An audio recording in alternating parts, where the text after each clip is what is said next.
মুশফিকুর রহিমের ছোট ভাই কারাগারে।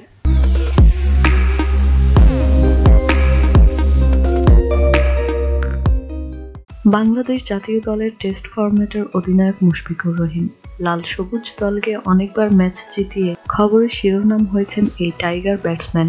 সম্প্রতি ভিন্ন কারণে খবরে আসছে তার নাম। কিছুদিন আগে এক স্কুল ছাত্র হত্যা মামলায় আসামি হন মুশফিকুর রহমানের বাবা মাহবুব হামিদ তারা।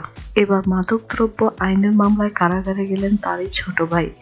রোববার দুপুরে মাদকদ্রব্য আইনে দায়ের করা মামলায় গ্রেপ্তার দেখিয়ে কারাগারে পাঠানো হয়েছে মুশফিকের ছোট ভাই মুজাহিদুল ইসলাম মিজুকে।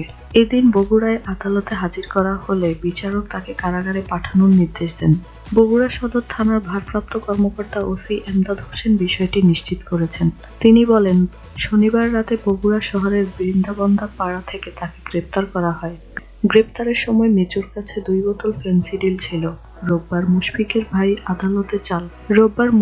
ভাইকে আদালতে চালান করা হয়।